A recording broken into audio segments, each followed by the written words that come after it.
প্রতিষ্ঠিত ঐতিহ্যভিত্তিক খয়রা উপজেলা ২ নং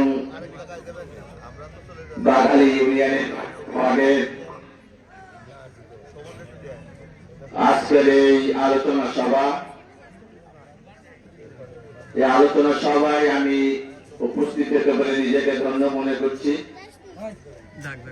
আজকের আলোচনা সভায় আমার সামনে উপস্থিত প্রিয় বাগালী ইউনিয়নবাসী সবাইকে পাইকগাছা উপজেলা বিএনপির পক্ষ থেকে বিপ্লবী অভিনন্দন এবং শুভেচ্ছা জ্ঞাপন করছি। আমি বক্তব্য দিব না, কারণ আপনারা আমাকে ভালো চেনেন না। আপনাদের সাথে হয়তো আমার উঠা বসা খুব কম। আপনাদের সন্তানরা বক্তব্য দিলেই সেটা আপনাদের কাছে গ্রহণযোগ্যতা আসবে বলে আমি মনে করি। তারপরেও একটু কথা বলতে পারি। আপনারা আজকে যার নির্বাচনী মত বিনিময় সবাই এসেছেন, উনি হচ্ছেন রূপসী রূপসার কৃতি সন্তান। উনি রূপসী রূপসার শ্রীফলতলা ইউনিয়ন থেকে বারবার নির্বাচিত, বারবার স্বর্ণপদক প্রাপ্ত। খুলনা জেলার ভিতরে একটি মাত্র ইউনিয়ন পরিষদ আধুনিকায়ন হয়েছেন জেলা প্রশাসক কর্তৃক মডেল ইউনিয়ন হিসাবে তৎকালীন প্রজ্ঞাপন জারি করেছিলেন। সেটা হচ্ছে শ্রীফলতলা ইউনিয়ন। আর শ্রীফলতলা ইউনিয়নের উপকার হচ্ছে মনিরুল হাসান বাপি। মনিরুল হাসান বাপি দীর্ঘ ৩৫ বছর আগে বাংলাদেশ জাতীয়তাবাদী দলের প্রতিষ্ঠাতা শহীদ প্রেসিডেন্ট জিয়াউর রহমানের আদর্শে আদর্শিত হয়ে উনি বাংলাদেশ জাতীয়তাবাদী ছাত্র দলের পতাকা আবদ্ধ হয়েছিলেন। তৎকালীন জেলা শাসক দলের সদস্য থেকে ওনার পদচারণা শুরু হয়। পরবর্তীতে খুলনা জেলা ছাত্র দলের সহ সভাপতি হিসাবে নিষ্ঠার সাথে দায়িত্ব পালন করেছেন। পরবর্তীতে সরকারি বঙ্গবন্ধু কলেজের নির্বাচিত এজিএস হিসাবে দায়িত্ব পালন করেছেন। পরবর্তীতে খুলনা জেলা যুব দলের সাধারণ সম্পাদকের দায়িত্ব পালন করেছেন। পরবর্তীতে রূপসা উপজেলা বিএনপির সাধারণ সম্পাদকের দায়িত্ব পালন করছেন। মনিরুল হাসান বাপি খুলনা জেলা বিএনপির সাবেক প্রচার সম্পাদক ছিলেন। মনিরুল হাসান বাপি খুলনা জেলা বিএনপির সাবেক সাংগঠনিক সম্পাদক ছিলেন। মনিরুল হাসান বাপি খুলনা জেলা বিএনপির সাবেক সদস্য সচিব ছিলেন। মনিরুল হাসান বাপি বর্তমানে খুলনা জেলা বিএনপির ভারপ্রাপ্ত সদস্য সচিব। খুলনা জেলা বিএনপি গতিশীল করার জন্য জনাব তারেক রহমান তার মেধা বুদ্ধি এবং তার যে জানাশোনা তার মাধ্যমে মনিরুল হাসান বাপ্পিকে নতুন করে দায়িত্ব দিয়েছেন।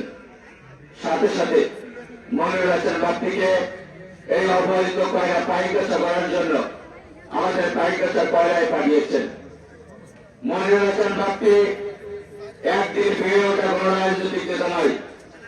যে মানুষটি দীর্ঘ ৩৫টি বছর জেলা বিএনপির সাথে সম্পৃক্ত, জেলার রাজনীতির সাথে সম্পৃক্ত, কয়রা থেকে ওই রূপসী রূপসা পর্যন্ত ৯টি উপজেলা ২টি পৌরসভা যার পদচারণা ছিল মুহূর্তে সেই ব্যক্তি হচ্ছে মনিরুল হাসান বাপ্পি। মনিরুল হাসান বাপ্পি খুলনা জেলার সাথে সম্পৃক্ততা রেখে ৩৫ বছর রাজনৈতিক জীবনে একটি শিক্ষকের সন্তান হিসাবে, একটি আদর্শবান শিক্ষকের সন্তানের আদর্শবান পিতার রক্ত যার শরীরে প্রবাহিত হচ্ছে এবং যে খুলনা জেলার ভিতরে জন্মগ্রহণ করে খুলনা জেলার সাথে রাজনীতির সাথে সম্পৃক্ততা থেকে সে যদি বহিরাগত হয়, তাহলে যারা পার্শ্ববর্তী দেশে বসবাস করছেন, পার্শ্ববর্তী দেশে জন্ম হয়েছেন, যারা খুলনা মহানগরের রাজনীতির সাথে সম্পৃক্ততা রয়েছেন, যারা পাইকগাছা দলের কখনো রাজনীতি করেনি, যারা খুলনা জেলা কখনো রাজনৈতিক অঙ্গনে পদচারণা ছিল না, তারা কোন দেশে? তারা ভিন্ন দেশে নাকি তারা পাইকগাছা করার সন্তান? এই প্রশ্ন আমি আপনাদের প্রথম স্থান অধিকার করে মহান রব্বুল আলামিনের ইচ্ছায় ধানের শীষ প্রতীক নিয়ে নির্বাচন করেও আমি নির্বাচিত মনে রাখার বাক্যে এমন একটি মানুষ যে মানুষ রাজনৈতিক জীবনে তার পিছনে সর্বপিছনে যে কর্মীরা রয়েছেন সেই কর্মীকে রাজনৈতিক পরিচয় দেওয়ার জন্য সে সর্বোচ্চ ফাইট করা মানুষ। মনে রাখার বাক্যে খুলনা জেলা সার্কি আসনের ভিতরে যদি আপনারা নির্বাচিত করে তাকে সংসদে পাঠাতে পারেন, আমি বিশ্বাস করি তৃণমূল থেকে মাদ্রাসায় এরকম জনপ্রতিনিধি ওই সংসদে খুলনা সার্কি আসনের ভিতরে যাবে না এবং মনে রাখার বাক্যে যারা তারেক রহমানের হাত থেকে কাজ আদায় করে আনে, মন্ত্রণালয় থেকে আদায় করে আনে, এই অবহিত অঞ্চলের উন্নয়ন করতে সক্ষম হবে। আমি এই কয়লার মাটিতে দাঁড়িয়ে বলতে চাই, মনে রাখার বাক্যে পাইকাচার যে 10টি ইউনিয়ন রয়েছেন সেই 10টি ইউনিয়নের ভিতরে পাইকাচার কয়লার 17টি ইউনিয়নের যে ভোট রয়েছেন সর্ববৃহৎ ভোট পেয়ে সর্বনিম্ন 50 থেকে 70,000 ভোটের ব্যবধানে পাইকাচার ধানের প্রতীক বিজয় অর্জন করবে।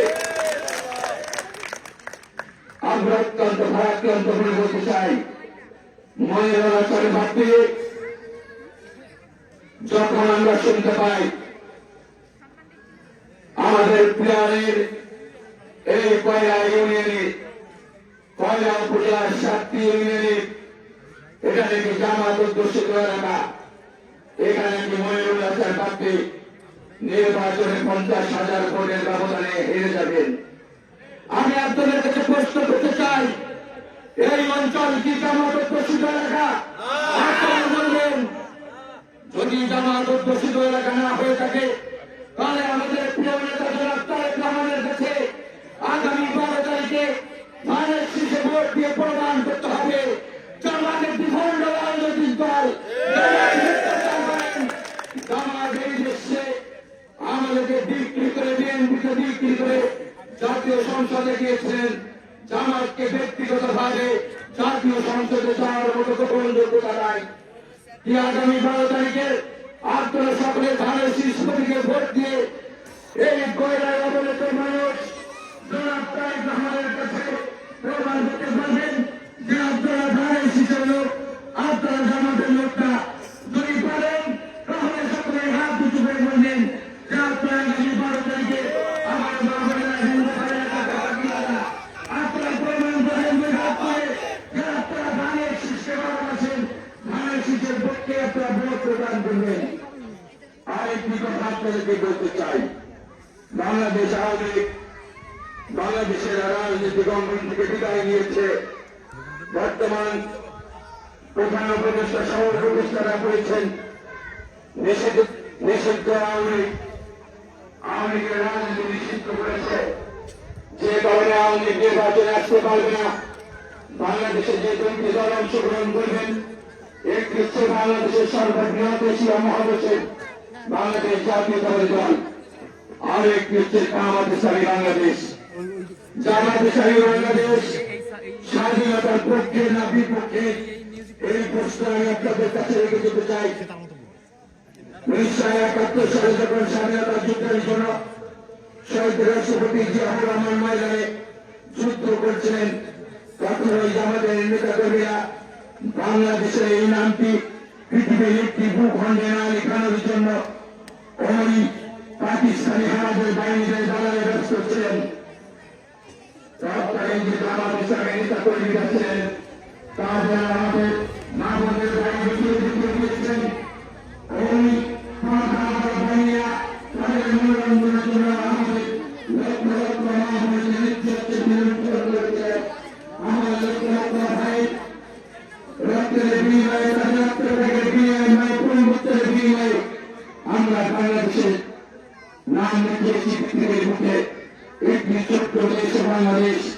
এই বাংলাদেশে আমাদের স্বাধীনতা সার্বভৌমত্বকে টিকিয়ে রাখার জন্য সকল বিরোধী ভুলে স্বাধীনতার পক্ষে আগামী 12 তারিখে ধানের শীষে ভোট প্রার্থনা করে আমি আমার সংক্ষিপ্ত বক্তব্য শেষ করছি। খোদা হাফেজ, বাংলাদেশ জিন্দাবাদ।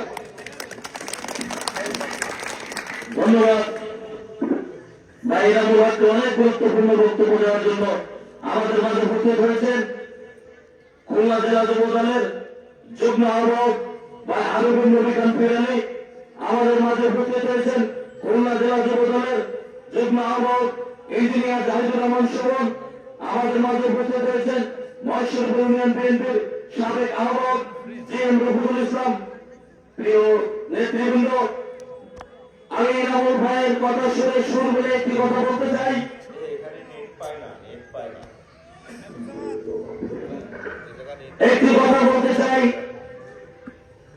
আমি ৭১-এর মুক্তিযুদ্ধ দেখিনি, আমি ৫২-এর ভাষা আন্দোলন দেখিনি, আমি ৬৯-এর গণঅভ্যুত্থান দেখিনি, তবে আমি কিন্তু ৫ই আগস্ট দেখেছিলাম। আল্লাহ পাক হয়তো আমাকে এই ওয়ার্ডের মেম্বার হিসেবে নির্বাচিত করেছিলেন এই ৫ই আগস্টের আপনার জনসাধারণের উপকার করার জন্য। আমার ইমাম ভাই যখন হিন্দু অধ্যুষিত অঞ্চলের চেয়ারম্যান, আমিও কিন্তু এই হিন্দু অধ্যুষিত অঞ্চলের মেম্বার। প্রিয় উপস্থিতি, আপনারা যারা উপস্থিত হয়েছেন, আমার হিন্দু দাদা ভাইরা, হিন্দু মা বোনেরা, আপনারা যারা আছেন, ৫ই আগস্ট বিভিন্ন জায়গায় যে ধরনের কাণ্ড হয়েছিল, আমরা কি এই বেলায় আমাদের অঞ্চলে কোন পার্কে ৫ই আগস্ট দেখতে পেয়েছিলাম? আমরা কি কোন ৫ই আগস্ট দেখতে পেয়েছিলাম? যদি না দেখতে পেয়ে থাকি, আমি দীর্ঘ ১৭টি বছর বিভিন্ন জায়গায় পড়েছিলাম, হামলা মামলা নির্যাতনের শিকার হয়েছিলাম। আপনারা আমার জন্য অনেক মা বোনেরা কেঁদেছিলেন। আমাকে যখন পুলিশ ধরে দিয়েছে, নির্মম ভাবে যখন রিমান্ড দিয়েছিল, তখন কিন্তু আমার বউটাকে স্টপ করেছিল। আপনারা জানেন ২৩ সালে ২৮ অক্টোবর যখন ঢাকা সমাবেশ ছিল, সমাবেশের পরে ৭ জানুয়ারির ভোট ঘোষণা হয়েছিল। এই ভোটের আগে কিন্তু আমার নামে মামলা করা হয়েছিল, কারণ এর আগে আমার নামে আরো 10টি নাশকতার মামলা ছিল। যখন এই মামলা হয়েছিল, তখন কিন্তু আমার মা স্ট্রোক করেছিল। এগুলোর মধ্যে কিন্তু আমার মা হিসেবে বাড়িতে অবস্থান করছে। আমি যদি এই বিএনপি করে থাকি, এই বিএনপি করে যদি ৫ তারিখের পরে আপনাদের আত্মরক্ষা করতে পারি, আমার মুক্তার প্রিয় ভাই জনপরীয় আপনারা পাপড়ি ভাইকে দাঁড়ায় চিঠে ভোট দিয়ে আপনারা এই ৬ আসন থেকে নির্বাচিত করবেন। আপনাদের কাছে জানতে চাই, আপনারা দাঁড়ায় চিঠে ভোট দেবেন কিনা? আপনাদের কাছে আহ্বান রাখি, এ পর্যায়ে আপনাদের সামনে বক্তব্য রাখবেন আজকের এই অনুষ্ঠানের মধ্যমণি, যার কথা শোনার জন্য অবিরাগ করে আপনারা সেই দুপুর থেকে শুরু করে এখানে বসে আছেন। খুলনা পাইকেশা তথা কয়রা, খুলনা পাইকেশা তথা কয়রা পাইকেশা ধানের শীষের কান্ডারি, এই দক্ষিণ জনপদের উন্নয়নের শব্দ সারথী এস এম মনিরুল হাসান বাপ্পি ভাই, এই পর্যায়ে আপনাদের সামনে বক্তব্য রাখবেন এস এম মনিরুল হাসান বাপ্পি।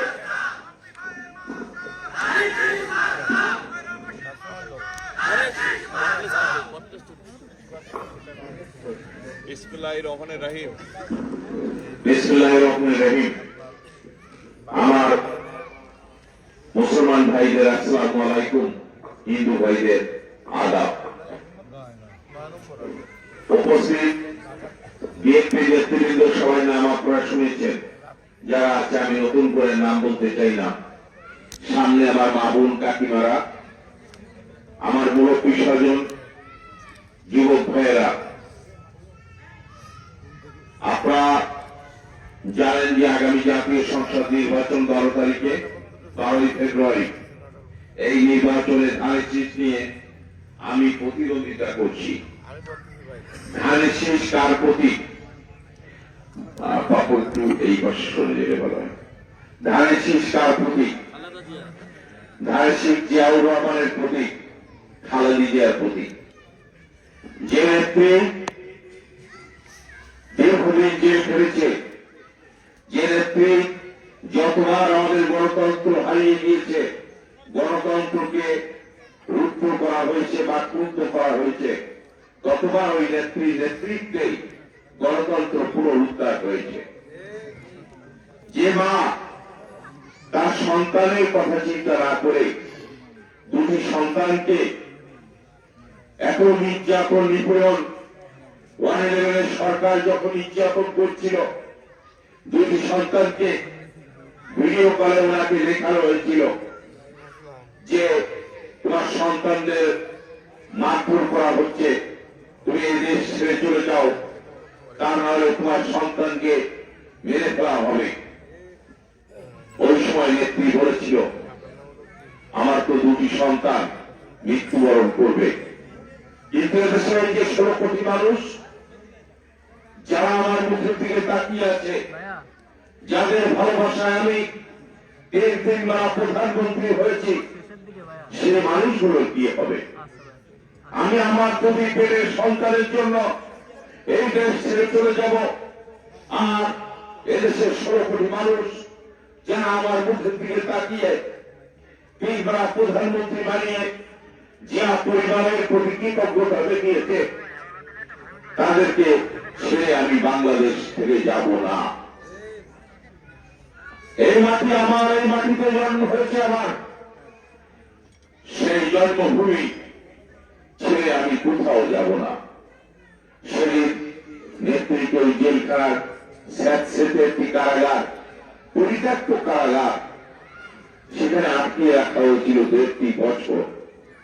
1.5 বছর নির্জন কারাগারে নেত্রীকে আটকে রাখা হলো, কিন্তু তারপরেও নেত্রী বাংলাদেশ ছেড়ে যায়নি। এই যে দেশের মানুষের প্রতি ভালোবাসা, দেশের মানুষের প্রতি আন্তরিকতা, এই বেগম খালেদা জিয়া আজকে আর আমাদের মাঝে নাই। আমাদের মাঝ থেকে 30শে ডিসেম্বর উনি চির বিদায় নিয়েছে, চলে গিয়েছে। আমরা তার জন্য আজকে দোয়া করব, আশীর্বাদ করব। করবেন না? সবাই দোয়া করবেন না? আশীর্বাদ করবেন না? অবশ্যই আপনারা দোয়া করবেন, আশীর্বাদ করবেন সেই মানুষের জন্য যার স্বামীকে হারিয়েছিল, স্বামীকে গুলি করে হত্যা করেছিল, অল্প বয়সে বিধবা হয়েছিল, তারপরও ওই দেশের মানুষের জন্য তিনি কাজ করেছেন, অক্লান্ত পরিশ্রম করেছেন। আজকে তার ছেলে এই দলের হাল ধরেছে। তার ছেলে দীর্ঘ 57 বছর তাকে অত্যাচার করে প্লেনে তুলে দেওয়া হয়েছিল, মারধর করে মেরুদণ্ডের হাড় ভেঙে দেওয়া হয়েছিল, দেশ ছেড়ে চলে গিয়েছিল। 17 বছর বাংলাদেশে ঢুকতে পারি নাই।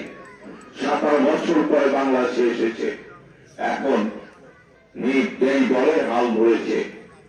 এই নেতা আগামীতে বিএনপি রাষ্ট্র ক্ষমতায় যাবে, উনি হবেন বাংলাদেশের প্রধানমন্ত্রী। উনি হবেন বাংলাদেশের প্রধানমন্ত্রী, ঠিক না?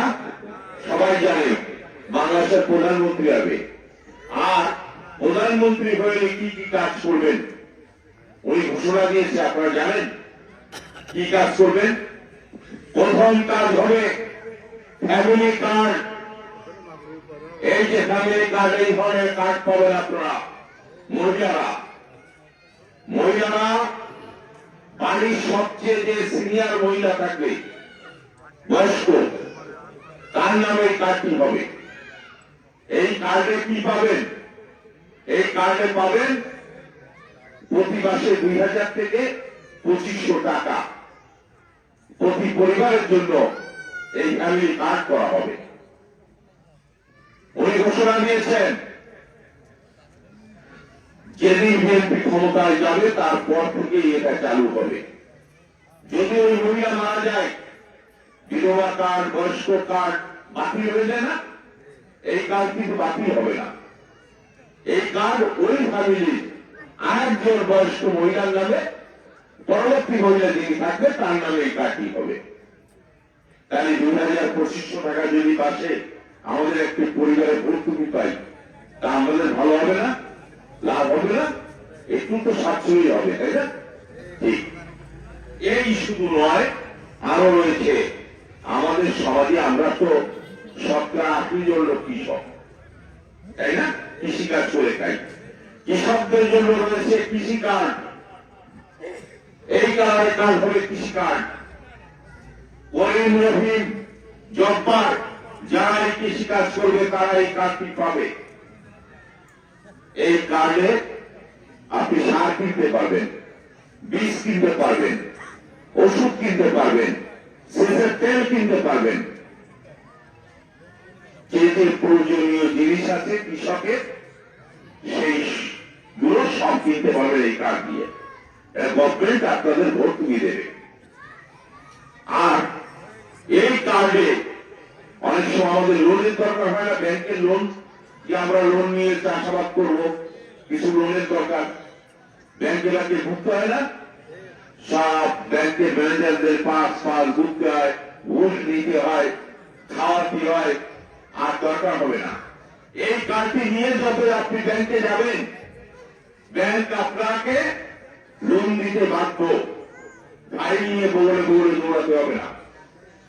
রহিমউদ্দিনের 3 বিঘা জমি আছে, 2 বিঘা বর্গা চাষ করে। এই কার্ড পাস করে দেখা যাবে যে কয় বিঘা নিজের জমি আর কয় বিঘা বর্গা চাষ করে। আপনার পরিমাণ মতো লোন আপনাকে ব্যাংক দিতে বাধ্য। সেই লোনটা হবে অল্প সুদে, সামান্য সুদ। তাই কৃষকদের জন্য একটা ভালো খবর না?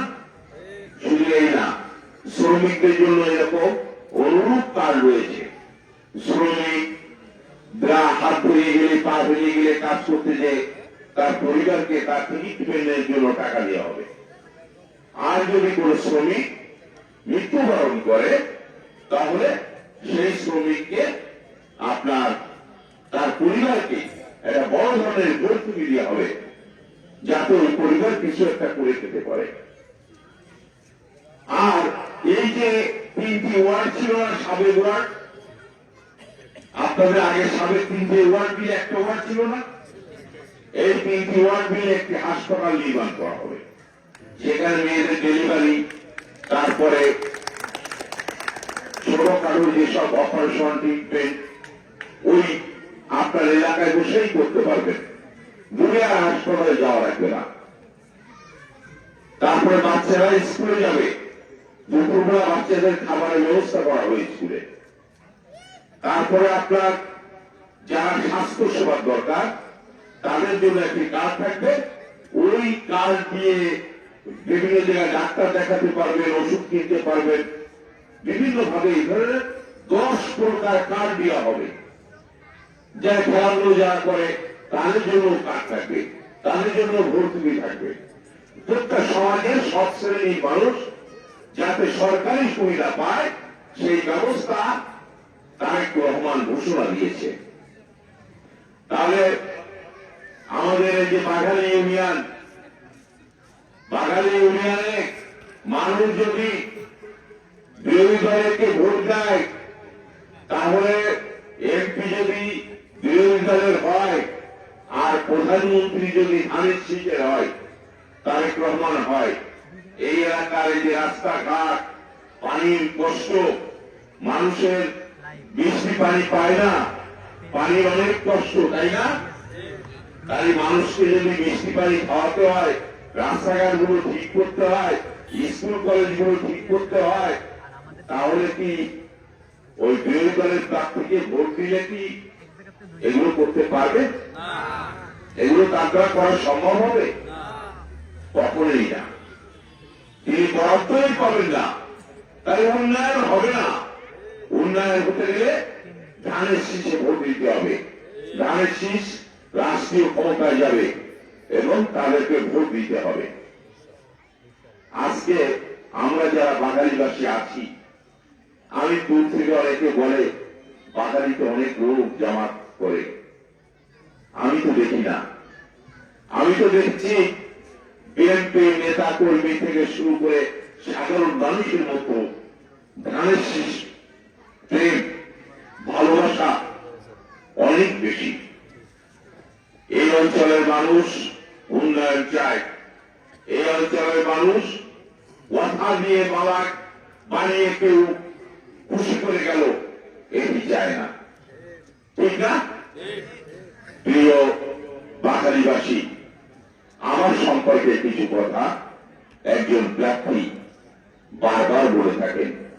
বিভিন্ন জায়গায় বলে আমি নাকি দিন দেখি। আমি আমার বাড়ি কয়লাতে না, আমার বাড়ি পাইকাসায়ও না, কিন্তু আমার বাড়ির উৎসব প্রতিমা শ্রীপুর কোলা ইউনিয়নে আমি ওইখানে চেয়ারম্যান ছিলাম বহুদিন। চেয়ারম্যান থাকাকালীন আমার এলাকার উন্নয়নে আমি দীর্ঘদিন কাজ করেছি। বাংলাদেশ সরকার আমাকে 2 স্বর্ণ পদক দিয়েছে। আমি সরকার থেকে 2 স্বর্ণ পদক পেয়েছিলাম।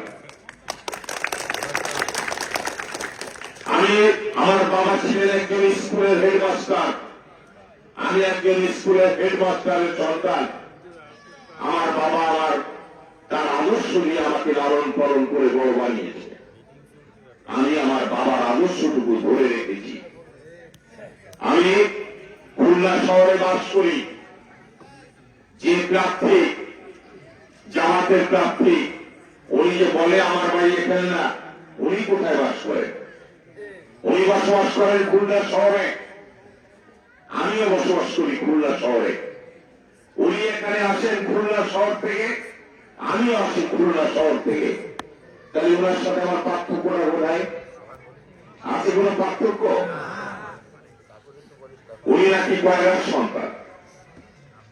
ওনার কয়লাতে কোন ঘর আছে জানেন আপনারা?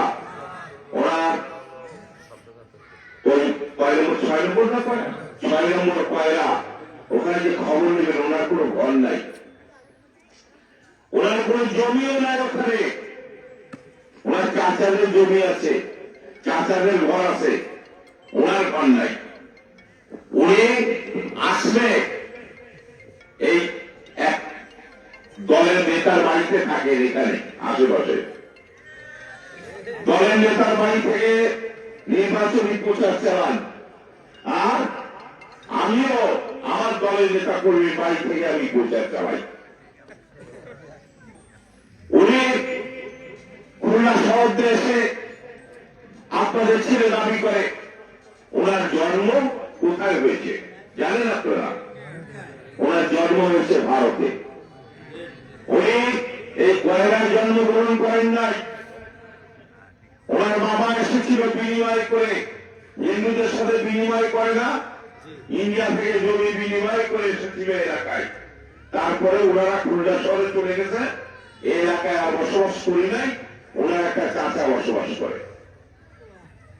তাদের জন্মস্থান তো ওনার এখানে না। উনি ঈদের জামাত কোন কালে ওনার এলাকায় ঈদের জামাত করেছে। জিজ্ঞাসা করবেন যে তুমি তো আমাদের এলাকার ছেলে, আমাদের এই কয়লার মাটিতে একটা ঈদে জামাতে কি নামাজ পড়েছ বাবা?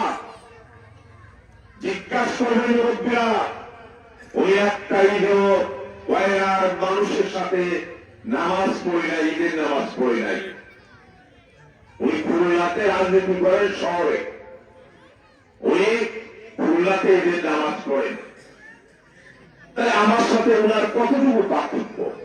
ওনার যদি জন্ম এই মাটিতে হতো, এই মাটির প্রতি একটি হৃদয়ের টান থাকতো, কিন্তু আপনি জন্মগ্রহণও করেন নাই। আর আমি এই খুলনা জেলায় রূপসা উপজেলায় আমরা জন্মগ্রহণ করেছি। আপনাদের এই জেলায় সন্তান আমি বাইরের সন্তান না, এই দেশের সন্তান। 1971 সাল কি করেছিল এই জামাত ইসলামী, সেই ইতিহাস নতুন করে বলে করিয়ে দিতে চাই। 1971 সাল কারখানার বাহিনী নির্বিচারে গুলি করে বাংলার তাহার ছেলেদের হত্যা করতে শুরু করল, মুক্তিযুদ্ধদের হত্যা করতে শুরু করল। হিন্দু সম্প্রদায়ের ভাইদেরকে বেছে বেছে হত্যা করতে শুরু করল। বাংলাদেশের মুক্তিযোদ্ধারা কোথায় ক্যাম্প করেছিল? মুক্তিযোদ্ধারা কোন বাড়ির ছেলে মুক্তিযুদ্ধে অংশ নিয়েছে? সেই কথাটা কি ওই পাকিস্তান হানাদার বাহিনীরা জানতো যে কোন বাড়ি মুক্তিযোদ্ধা আছে, কোন ঘরে, কোন ক্যাম্পে, কোন হিন্দু বাড়ি কোনটা? জানতো জানতো না। কার চিনিয়ে দিয়েছিল? এই জামাত ইসলাম, ইসলামের নামে কলঙ্ক। এরা চিনিয়ে দিয়েছিল আমার ভাইদেরকে। মুক্তিযুদ্ধ যারা করেছিল তাদেরকে চিনিয়ে দিয়েছিল। আর 30 লক্ষ ভাইকে হত্যা করলো, 30 লক্ষ মায়ের কোল খালি হলো, 30 লক্ষ বোন বিধবা হলো, পরিবারগুলো তছনছ হয়ে গেল। তোমরা চাওনি বাংলাদেশ হোক, এই বাংলাদেশ জন্মগ্রহণ করো, আমরা স্বাধীন হই, আমরা ওই পাক খানাদার বাহিনী থেকে মুক্ত হয়ে একটি স্বাধীন রাষ্ট্র হই। সেই তোমরা চাও নাই। শুধু কোথায় পড়েছিলাম আমার 3 লক্ষ মা বোনের ইজ্জত সেদিন তোমরা লুণ্ঠন করেছিলে। আমার মা বোনকে ধরে ধরে পাক খানাদার বাহিনীর ক্যাম্পে তোমরা দিয়ে এসেছিলে ওদের মনোরঞ্জনের জন্য। আমার 30 লক্ষ বোন ইজ্জত হানি করেছিল সেদিন। কারা সহযোগিতা করেছে? কোন ঘরে সুন্দরী মা আছে বলেছে? ওই পাখানাদার বাহিনীরা কি জানতো? চিনে দিয়েছিল, ধরে নিয়ে দিয়ে এসেছিল, তোমরা একটু করেছিল সেদিন এই কাজটি।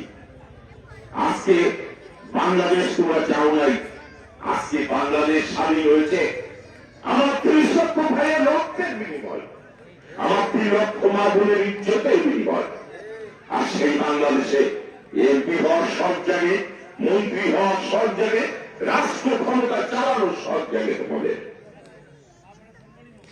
আমি বলতে চাই এদেশে রাজনীতি করার অধিকার বোধহয় তোমাদের নাই। এদেশের মানুষকে আর ধোঁকা দিও না। এদেশের মানুষকে মিথ্যা কথা বলে, ইসলামের কথা বলে, দেশকে ত্যাগের কথা বলে মানুষকে আর বিভ্রান্ত করো না।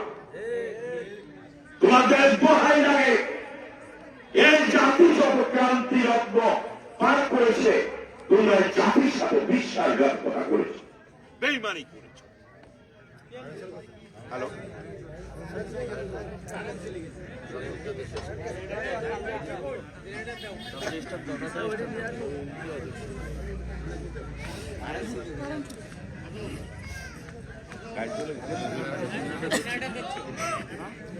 যেটা আছে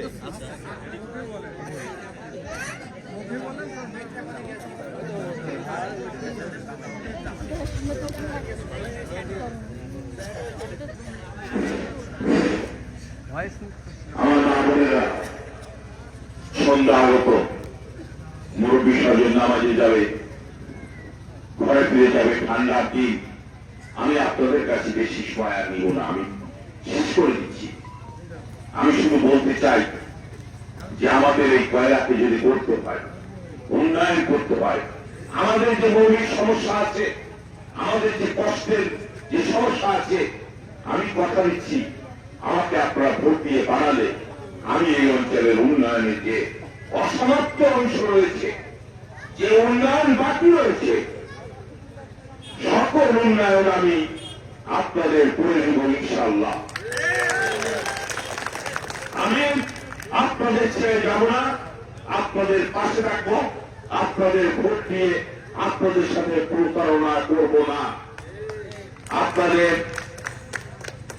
আগামী 12 তারিখে সবাই কেন্দ্রে যাবেন এবং ধানের শীষে ভোট দেবেন, ধানের শীষে ভোট দেবেন। আমি সবাইকে বলতে চাই, এখানে অনেক হিন্দু সম্প্রদায়ের ভাইরা রয়েছে, তারা আমাদের ভাই, তারা আমাদের এই দেশেরই মানুষ।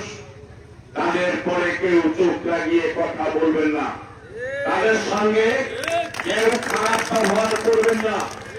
আর যদি এই কাজটি কেউ করেন, সে যদি আমার করেন নেতাও হন, আপনারা আমার মোবাইল নাম্বার রেখে দেবেন, আমাকে কমপ্লেন করবেন, আমি তার ক্ষেত্রে কঠোর ব্যবস্থা গ্রহণ করব।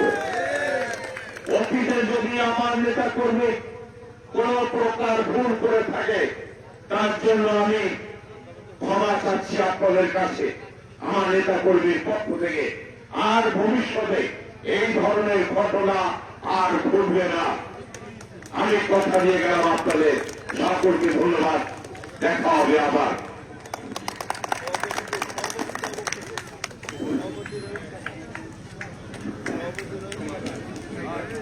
এই পর্যায়ে